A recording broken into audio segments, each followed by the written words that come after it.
Hello everyone. First video में हमने auto cycle complete की, उसके बाद हमने डीजल साइकिल कंप्लीट की और ये थर्ड वीडियो इसके अंदर हम ड्यूअल साइकिल कंप्लीट करेंगे, यानी इन दोनों का मिक्सिंग। और आपको अगर ये नोट्स चाहिए तो आपको लिंक डिस्क्रिप्शन के अंदर लिंक होगी, उसके अंदर आपको ये नोट्स की पूरी पीडीएफ मिल जाएंगी। तो ऑटो साइकिल कौन सी साइकिल थी? कॉन्स्टेंट वॉल्यूम साइकिल थी। और जो डीजल साइकिल थी वो क्या थी? कांस्टेंट प्रेशर साइकिल थी। तो ड्यूअल साइकिल में दोनों साइकिल होगी, एक टाइम पे कांस्टेंट वॉल्यूम पे भी काम करेंगी और एक टाइम पे कांस्टेंट प्रेशर पे भी काम करेंगी। तो हम देखते हैं कि ड्यूअल साइकिल स्टार्ट कहाँ से होती है, वर्क कैसे करती है। देखो, सबसे पहले पिस्टन नीचे होता है। मैंने आपको इसके दो पहले अगर आपने ऑटो साइकिल और डीजल साइकिल के वीडियो नहीं देखे तो पहले वो देखोगे, वो समझ में आ गए तो ड्यूअल साइकिल इजी है। सबसे पहले पिस्टन नीचे होता है तो अपना वॉल्यूम क्या होता है? ज्यादा। देन पिस्टन कंप्रेस होकर वॉल्यूम V2 पे आता है। वॉल्यूम V2 पे आ गया, वहां पे हम एनर्जी देते हैं वॉल्यूम कांस्टेंट। यहाँ पे वॉल्यूम कांस्टेंट रहता है, प्रेशर बढ़ जाता है क्योंकि हम वहां पे फायर कंडीशन करते हैं। देन पॉइंट 3 पे आने के बाद ये था ऑटो साइकिल वाला। देन पॉइंट 3 के आने के बाद हम वापस एनर्जी देते हैं, लेकिन इस टाइम पे हम क्या करते हैं? प्रेशर को कांस्टेंट करने के लिए वॉल्यूम बढ़ा देते हैं। तो फिर पॉइंट 3 से पॉइंट 4 के ऊपर पॉइंट आ जाता है। उसके बाद क्या होता है? कंप्रेस होता है, पॉइंट 5 पे आ जाता है। पॉइंट 5 से पिस्टन फिर पॉइंट 1 पे आता है, वहां पे वॉल्यूम कांस्टेंट रहता है, अपने को एनर्जी रिलीज होती है। ये है पूरी सर्किट डायग्राम ड्यूअल साइकिल की। इसके अंदर टेम्परेचर एंट्रोपी देखे तो इसमें भी सेम। देखो, सबसे पहले जब पॉइंट 1 पे होता है तो अपनी एक ही एंट्रोपी कम होती है और टेम्परेचर भी कम होता है। पॉइंट 2 पे क्या होता है? पिस्टन कंप्रेस हुआ, तो पिस्टन कंप्रेस होने की वजह से थोड़ा टेम्परेचर बढ़ गया। देन पॉइंट 3 पे हमने एनर्जी दी, तो देखो एनर्जी देने से टेम्परेचर और एंट्रोपी दोनों बढ़ी। देन पॉइंट 4 पे हमने वापिस एनर्जी दी तो टेम्परेचर फिर इंक्रीज हुआ, एंट्रोपी फिर इंक्रीज हुआ। पॉइंट 4 से पॉइंट 5 पे एक्सपांशन होता है, मतलब पिस्टन डाउनवर्ड जाता है। इसीलिए देखो टेम्परेचर गया लेकिन एंट्रोपी में कोई चेंज नहीं। फिर पॉइंट 5 से पॉइंट 1, ये थी पूरी ड्यूअल साइकिल।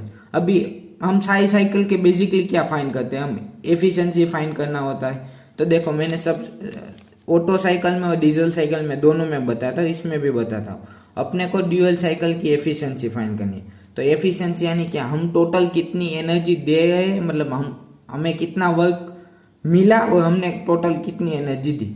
तो हमने देखो यहाँ पे QS1 एनर्जी दी, यहाँ पे QS2 एनर्जी दी और यहाँ से QI एनर्जी रिलीज हुई। अपने को वर्क कहाँ से कहाँ पे मिला? पॉइंट 4 से लेके पॉइंट 5 के बीच में वर्क मिला।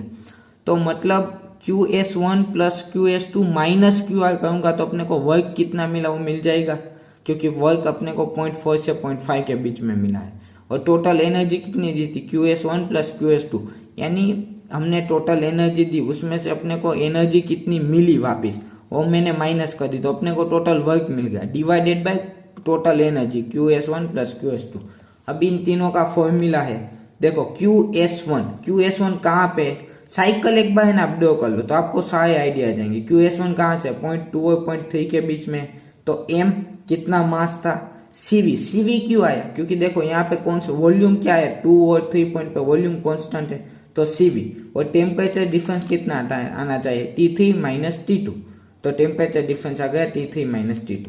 देन QS2 की बात करें तो QS2 कहाँ पे? 3 और 4 दोनों पॉइंट के बीच में, तो वहां पे देखो M कितना मास है। अभी यहाँ पे देखो CP आ गया। CP क्यों आ गया? यहाँ पे 3 और 4 पॉइंट पे आप देखो तो वॉल्यूम में चेंज हुआ है लेकिन प्रेशर कांस्टेंट है, इसलिए CP कांस्टेंट प्रेशर पे।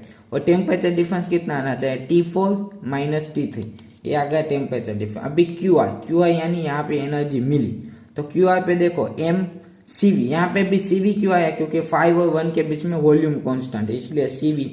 Then T5 minus T1, temperature T5 minus temperature T1, यहाँ से अपने को एफिशिएंसी मिल जाएंगी। एज यूजुअल देखो, ऑटो साइकिल थी, डीजल साइकिल थी, ये अपनी ड्यूअल साइकिल। तो इसके अंदर भी compression ratio, expansion ratio, cut off ratio, सारे रेशियो वापिस आएंगे। देखो कंप्रेशन रेशियो यानी क्या? V1 अपन V2, हम टोटल कितना कंप्रेस कर सकते हैं पिस्टन को, तो क्या मैक्सिमम वॉल्यूम V1 होता है, मिनिमम वॉल्यूम V2 होता है। उसके बाद एक्सपांशन रेशियो, तो एक्सपांड कितना हुआ? तो एक्सपांड देखो V4 से एक्सपांड होते होते V5 तक आए, यानी इसका रेशियो V5 डिवाइडेड अपन V4, ये आ गया अपना एक्सपांशन से। उसके बाद कट ऑफ रेशियो, तो कट ऑफ रेशियो कहाँ से आता है? V4 अपॉन V3, क्योंकि डीजल साइकिल के अंदर ही कट ऑफ रेशियो आता है। ये डीजल साइकिल का है, आप देखो तो V4 डिवाइडेड बाई V3। ये आ गया अपना कट ऑफ रेशियो। उसके बाद आता है pressure ratio, RP। Pressure ratio क्यों है, देखो क्योंकि यहाँ पे एक टाइम पे वॉल्यूम कांस्टेंट रहता है, यहाँ पे प्रेशर में चेंज होता है। तो V3 divided by V2, sorry P3, V3 नहीं P3 डिवाइडेड बाई P2, यानी जो प्रेशर डिफरेंस है उसे हम बोलते हैं pressure ratio, RP। Dual cycle के अंदर भी हमने पूरा डेरिवेशन किया, डेरिवेशन से ही सेम ही फॉर्मूला आया, T2 upon T1 is equal to P2 upon P1 is equal to V1 upon V2। यहाँ पे T4 अपॉन T5 होगा, क्यों, क्योंकि देखो ये साइकिल में पूरे 5 है, बाकी जनरली साइकिल के अंदर 4 ही पॉइंट होते हैं, ऑटो में और डीजल में, ये दोनों मिक्स है इसलिए 5 है। तो यहाँ पे temperature T4 divided by T5, तो यहाँ पे T4 divided by T5 is equal to P4 divided by P5। यहाँ पे V5 डिवाइडेड बाई V4, यानी वॉल्यूम ऑलवेज उल्टा हो जाता है, वो तो आपको पता है, दोनों फॉर्मूले सेम। अब इसके अंदर है ना 2 नए एटम ऐड होते हैं। देखो ये दोनों नए एटम कहाँ से आए वो देखते हैं। इस साइकिल के अंदर देखो 3 और 2 पॉइंट, यानी जहाँ पे 3 पॉइंट और 2 पॉइंट है वहां पे वॉल्यूम कांस्टेंट रहता है, चेंज क्या होता है, सिर्फ प्रेशर के अंदर चेंज होता है। तो देखो pressure P3 divided by pressure P2 is equal to temperature T3 divided by temperature T2, क्योंकि यहाँ पे वॉल्यूम सेम था तो वॉल्यूम तो कोई कंसीडर नहीं करेंगे, जो प्रेशर रेशियो होगा वही अपना टेम्परेचर रेशियो भी होगा। और देन सेकंड देखो यहाँ पे अपना प्रेशर कांस्टेंट था, यहाँ पे चेंज क्या हुआ वॉल्यूम, तो V4 डिवाइडेड बाई V3, यहाँ पे देखो V4 divided by V3 is equal to T4 divided by T3। यहाँ पे वॉल्यूम कांस्टेंट था इसलिए प्रेशर के साथ रेशियो हमने निकाला, यहाँ पे प्रेशर कांस्टेंट था इसलिए हमने वॉल्यूम के साथ रेशियो निकाला। और एक तो था ही R is equal to RC into RE, एक फॉर्मूला तो डीजल साइकिल के अंदर ही हमने देखा था।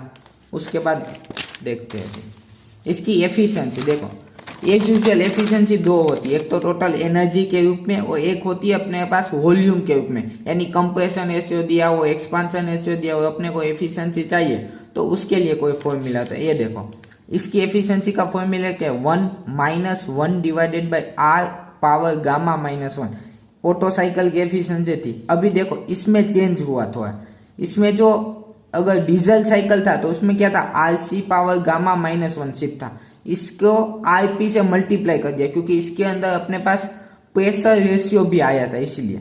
और नीचे देखो RC माइनस 1 इंटू गामा था, अभी इसके साथ RP कम जो प्रेशर रेशियो था वो मल्टीप्लाई हो गया प्लस RP माइनस 1, तो इतना चेंज हो गया और ये अपने को मिल गई ड्यूअल साइकिल की एफिशिएंसी। अभी इसके ऊपर हम एक न्यूमेरिकल करेंगे और न्यूमेरिकल से देखते हैं थोड़ा और आइडिया आएगा। ये dual cycle has compression ratio of 16, as usual देखो अपने को कंप्रेशन रेशियो दे दिया, यानी V1 अपॉन V2 और R अपने को दे दिया, and start at 1/50 degree Celsius, यानी P1 स्टार्टिंग का प्रेशर और स्टार्टिंग का टेम्परेचर T1 दे दिया।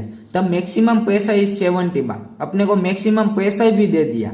The heat transfer of air at a constant pressure is equal to that the constant volume. अभी इस लाइन का क्या मतलब हुआ, देखो एक और बार पढ़ते हैं।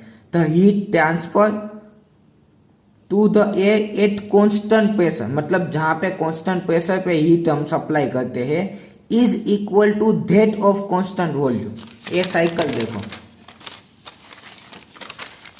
इसके अंदर हम 2 टाइम पे एनर्जी सप्लाई करते हैं, QS1 पे QS1 पे।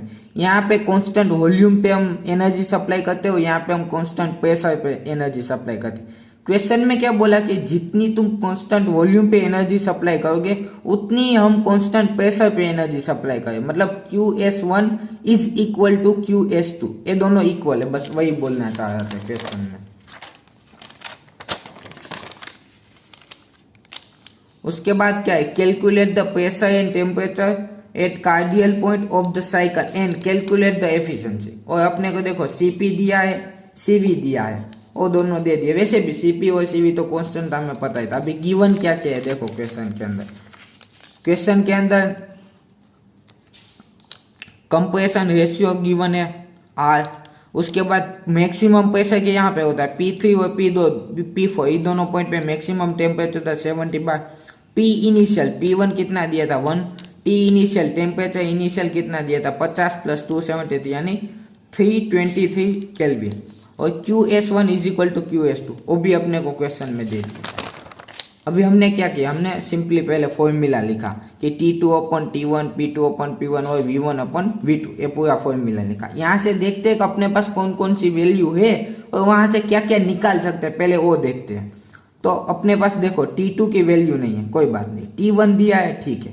फिर प्रेशर P2 भी नहीं दिया, लेकिन प्रेशर P1 दे दिया है। और कंप्रेशन रेशियो तो अपने पास है ही पहले से, तो उसका मतलब कंप्रेशन रेशियो तो है अपने पास। अभी P2 और T2 नहीं है, तो देखो यहाँ से मैंने इसे सोल्व किया। V1 अपन V2 की वैल्यू दी थी 16, इसे सोल्व करने पे इसकी वैल्यू है 3.0314। और मैंने ये तीनों इक्वल है, मतलब T2 upon 323 is equal to 3.03 और P2 पावर, ये देखो इसको सोल्व करने के बाद ये पावर मिला, ये दोनों इक्वल हो जाएगी। यहाँ से मेरे को T2 की वैल्यू भी मिल गई, यहाँ से मेरे को P2 की वैल्यू भी मिल गई। अभी सेकंड टाइम पे हम क्या करेंगे, दूसरा इक्वेशन यूज करेंगे और हम देखेंगे कि अगर अपने को देखो सारे कंप्रेशन रेशियो मिल जाते हैं तो अपने को एफिशिएंसी मिल जाएंगी। अभी T4 upon T5 is equal to P4 upon P5 is equal to V5 upon V4। अभी यहाँ पे देखो, ना तो अपने पास टेम्परेचर T4 है, ना तो अपने पास टेम्परेचर T5 है, अपने पास क्या है, सिर्फ प्रेशर P4 है, प्रेशर P5 भी नहीं है। तो यहाँ से तो कुछ सोल्व नहीं हुआ, तो हमने क्या सोचा, एक काम करते हैं, हम लोग जो वर्क वाली एफिशिएंसी का फॉर्मूला था उसे यूज करते हैं। यानी हम इससे सोल्व करने की ट्राई करते हैं कि चलो ये फॉर्मूले से एफिशिएंसी मिलती है कि नहीं। तो यहाँ पे अपने को क्या चाहिए, दो वैल्यू चाहिए, QS1 QS2, मतलब ये दोनों तो सेम ही इक्वेशन में दिया है, तो मेरे को कोई एक वैल्यू मिल गई तो भी मैं सोल्व कर पाऊंगा। तो मैंने सबसे पहले QS1 के बारे में सोचा। तो QS1 क्या होता है, MCV T3 माइनस T2। अब यहाँ पे देखो T2 तो हमने फाइंड किया था क्वेश्चन के अंदर, लेकिन T3 अपने पास नहीं था। तो T3 के लिए एक फॉर्मूला था, क्योंकि क्या पे कांस्टेंट प्रेशर कांस्टेंट वॉल्यूम होता है, वहां पे ये रिलेशनशिप यूज कर सकते हैं, T3 upon T2 is equal to P3 upon P2। तो वहां से T3 is equal to P3 की वैल्यू भी थी और P2 की वैल्यू हमने फाइंड की थी क्वेश्चन में अभी। तो P3 और P2 इन दोनों की वैल्यू पुट की, T2 वैल्यू थी, तो वहां से मेरे को टेम्परेचर T3 मिल गया। यहाँ से मेरे को QS1 की वैल्यू मिल गई 3111.67। अभी मेरे को क्या चाहिए, QS1 मिल गया। अभी मेरे को QR मिल जाए, MCV T5 minus T1 is equal to, तो यहाँ पे देखो T5 की जरूरत है, तो कहीं से अगर मैं T5 वैल्यू निकाल लूँ तो मेरा काम हो जाएगा। लेकिन अभी T5 वैल्यू कहाँ से निकलेंगे, देखो अभी यहाँ से देखो ए इक्वेशन से T5 की वैल्यू मिल सकती है, तो मतलब V5 अपन V4 कुछ मिल जाए, यहाँ से अपने को T5 का कुछ रिलेशन मिल सकता है, बाकी और तो कोई जगह है नहीं। तो T5 के लिए T4 भी चाहिए, तो अभी T4 के लिए सवाल उठ गया कि T4 वैल्यू कहाँ से निकाले।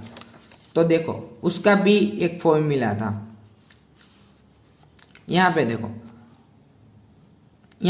T4 का एक फॉर्मूला था, T4 upon T3 is equal to V4 upon V3। V4 upon V3 क्या था, I। तो अभी अपने को क्या चाहिए, T4 वैल्यू मिल जाए तो अपना काम हो जाएगा।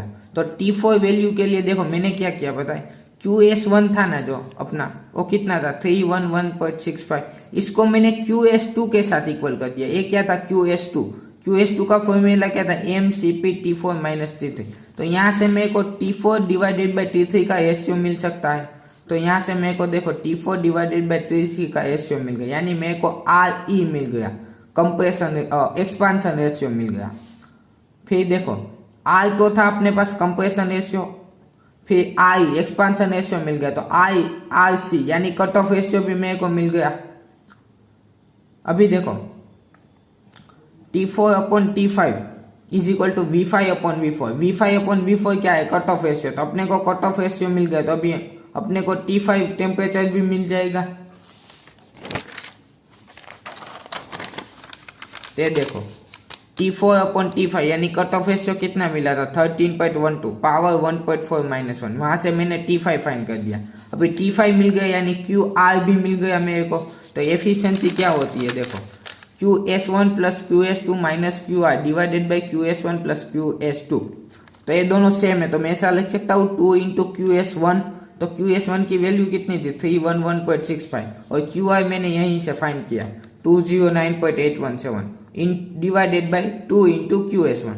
वहां से मेरे को एफिशिएंसी मिल गई 66.2। 33%।